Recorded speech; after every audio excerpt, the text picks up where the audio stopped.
Welcome back to the Simple Cyber Defense. In this episode, we're going to be discussing how to travel more securely and to recognize more common threats that come about when traveling. The first thing you must do when you are looking into threats is to understand your threat model. Some of the most common threats while traveling are theft, scams, unsafe transportation, unsecured hotel rooms, and public Wi-Fi vulnerabilities. Some of the lesser known threats are what's called juice jacking, social media exposure, border searches, and government surveillance. So let's start with the more common threats. The first common threat is theft, where it could be either pickpockets or people walking away with your bags when you're not paying attention.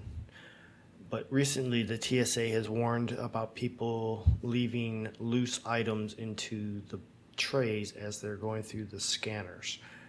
What I mean by that is leaving wallets or cell phones or loose jewelry into the bucket as you're taking them off to go through the security check.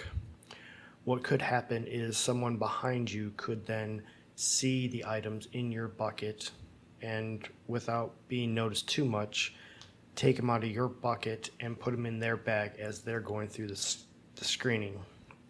Because TSA is not really paying attention to your items, they're just more concerned about getting you through the security checkpoint.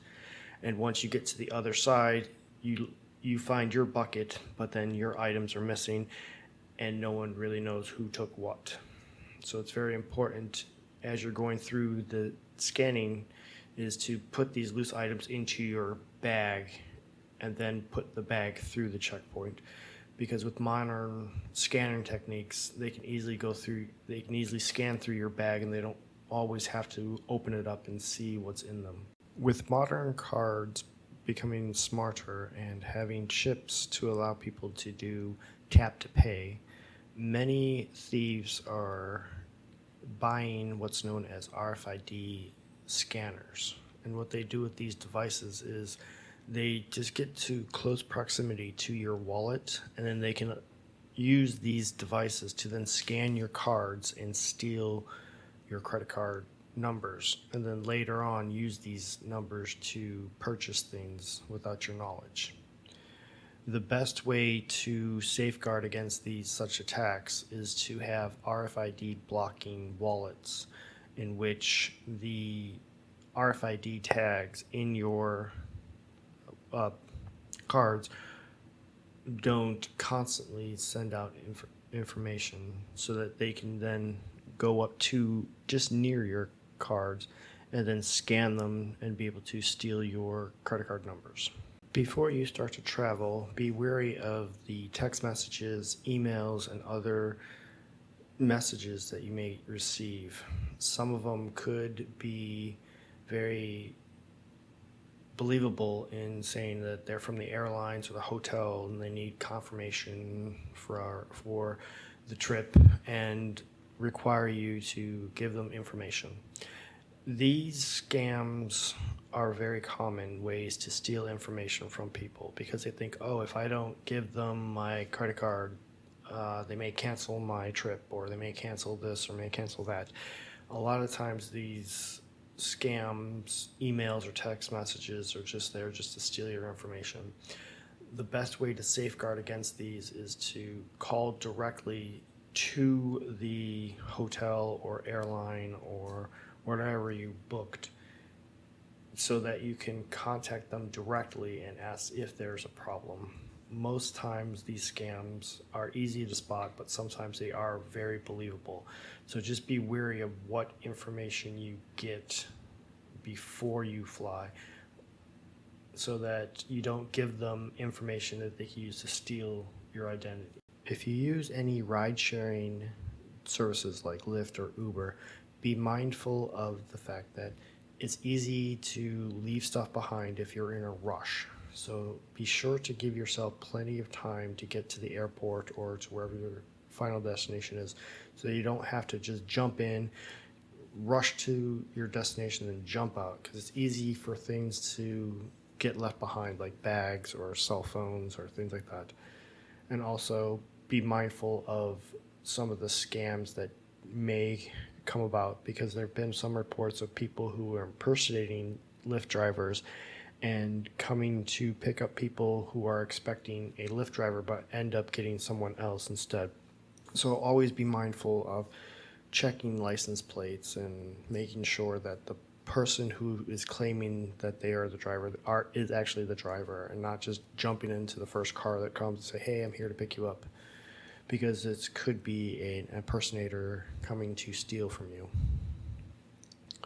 And when you do get to the hotel, be mindful of the area, because despite the fact that the staff may be trustworthy and may not be the ones who you should be fearing, many people do go in and out of that hotel on a daily basis. So it is possible for someone to sneak around and be able to bypass some of their security to be able to get into your room and steal from you.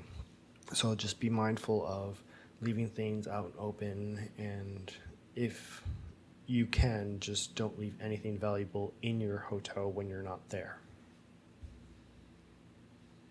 With Wi-Fi almost everywhere, it's important to protect yourself when trying to connect to an unsecured network like a public Wi-Fi found in airports and hotels.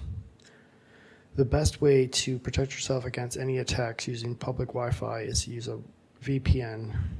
So what if you have a device that cannot have a VPN attached to it? The best thing to do is to get a travel router. The one I recommend is called a GLINet travel router. They're relatively inexpensive and they're very powerful.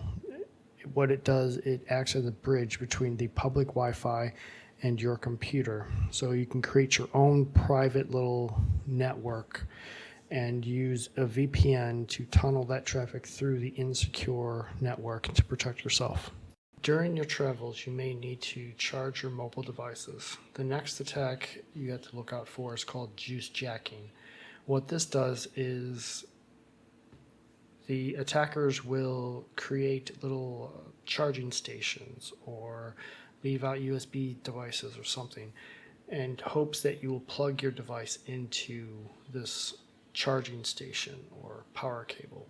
And what it will do is it will install malware onto your phone and then steal any personal data on there while you're charging. So you think that you're just charging your phone, but in fact what the attackers are doing is stealing all your information as you're charging. The best way to combat against this is use what's called a data blocking either cable or device that will go in between the charger and your phone and will block any data going from the device trying to get onto your phone. So all it does is just powers your phone and doesn't install anything or even remove anything from the phone. While on your vacations or travels, it is very tempting to post pictures that you've taken at your social media, but it's a good idea not to do this, because what attackers could do is they could monitor your social media and notice that you're taking photos that are not near your normal house or normal location that you normally post at. And they could actually deduce that you're not actually at your normal location. And so what they could do is take the information that they know that you're not home and then be able to find out where you live and then break into your house and steal things. So the best thing to do is to wait to post anything, any pictures or any updates until you get home, so that it will be harder for attackers to figure out when you're home and when you're not. This last threat is very unique and doesn't apply to everyone traveling. It mostly applies to international travelers who go out of country. What it is many countries have their own customs rules and regulations. And there's been some stories that some of them actually require people to unlock their phone to ensure that particular information is not coming and going into the country. And so this could be a very good threat. So if you have a lot of personal information, it could open yourself up to having the government be able to not only look at your information, but possibly copy the information. So there are three ways to kind of get around this kind of threat. The first way is to just mail your devices from your home to your destination.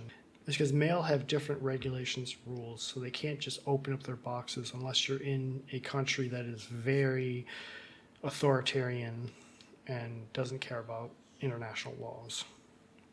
In that case, the next best thing to do is to leave your devices at home and purchase like international versions of it, whether a cell phone or a laptop, and just bring those blank devices without any personal information with you, or buy them at your destination and use them while you're there. And before you leave back home, upload all the information to a cloud server that's encrypted, and then wipe all the devices so that when you come back through customs, they just look at a blank device. This may seem a little suspicious, so it's probably a good idea to put some fake information in there that doesn't make you as suspicious, like you're trying to hide something. And the last thing is just don't carry any electronics with you while you're traveling at all. This may be impossible for some people, but the best way to avoid having your digital devices compromised is just not have them with you at all. And that is the end of this guide.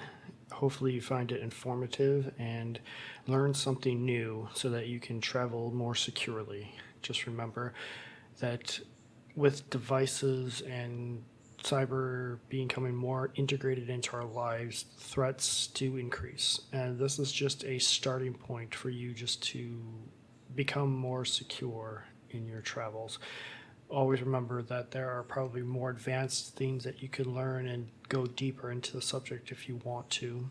And with that said, hopefully you'll become more secure, and we'll see you in the next episode.